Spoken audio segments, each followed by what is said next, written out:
2024 appropriation bill, also known as the budget, as presented by President Bola Tinubu to members of the National Assembly, has been interpreted in diverse ways by so many people.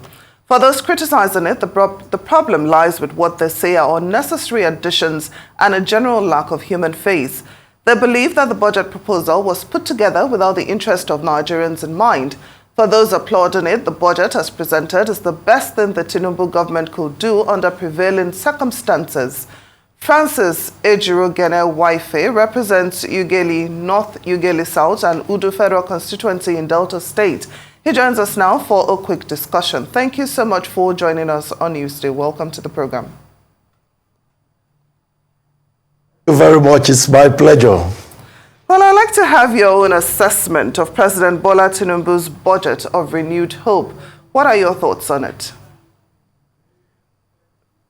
Well, first, I want to appreciate Mr. President because he delivered what I personally consider the budget that we need at the moment, when at a time when people are suffering and there's a need to fix the economic challenges that our people are passing through. Mr. President presented what I consider a very realistic budget. If you look at all the benchmarks, production of crude oil at 1.78 million barrels per day, the exchange rate at 750 naira to the dollar, and you look at all of that and you think this is very realistic. And then you look at all the provisions made for food security, the security challenges we face in the country, roads and infrastructure. And then you look at the private-public partnership that he brought into the budget. And then you look at the total figure of the budget and the policy directions.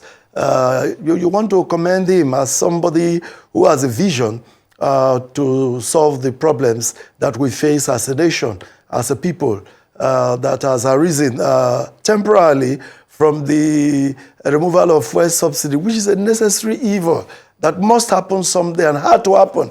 And this president had the courage to take the bulls by the horn.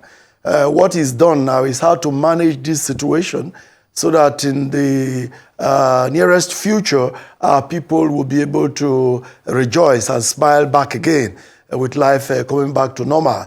And then we're not in that position again where a few people are taking advantage of our oil resources.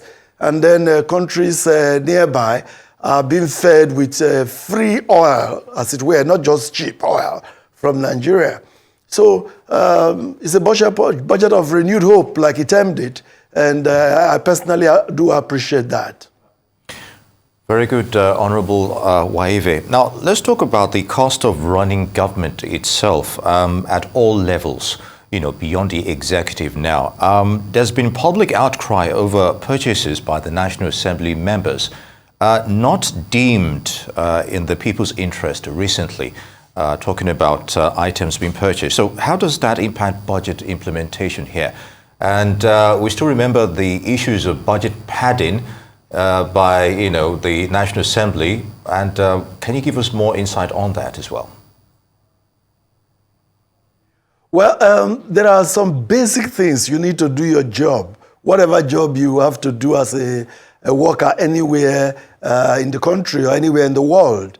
If you are a lawmaker, you need computers, you need lawyers as your aides, and all of that. You need a vehicle to do your oversight, and those are basic things. And these are things that are taken for granted in other areas of the economy. But when it comes to lawmakers, perhaps because of the many years of military rule, we do not appreciate the fact that without the legislature, there will be no democracy in a country. If you have the executive and the judiciary, you might have a monarchy or perhaps a military rule or a dictatorship or something. But if you are going to have a democracy, then you must have the legislature. And the legislature is the representative of the people. 200 million Nigerians can't sit together and take decisions. So they elect representatives. And these people must necessarily come together, do the job of collating data, knowing where the true pinches the average Nigerian, and then be able to put this together to the executive. So these things are necessities, but because we are not used to having a legislature throughout our history, there's this suspicion of the legislature when they do their job and the basic things required for the job. You don't have that suspicion when dealing with the executive. You are used to seeing a governor with a convoy of 50 cars, but to see one lawmaker with one vehicle, it's challenging to our people, and this must change. And we understand that this comes from the evil servants that we oversight. These are people that we check, we audit, and all over the world and in every sphere of human activity, the auditee and the auditor are never, in agreement. And so we have a situation where the auditee sponsors massive media onslaught. Many of them unproven, many of them false and completely lies. Many of them half-truths sold to the public, gullible public, to make the legislature look evil. And this is not in the interest of our democracy.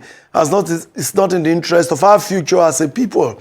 Nigerians must appreciate the legislature and see every legislator as a friend, as a representative, as being there for the people's interest and being there to look out for the good of the common man.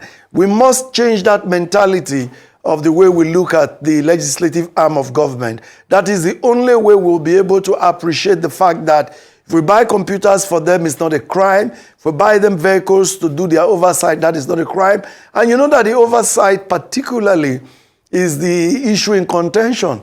The oversight is when the legislature goes to the executive to cross-check whether what was in the budget is implemented as stated.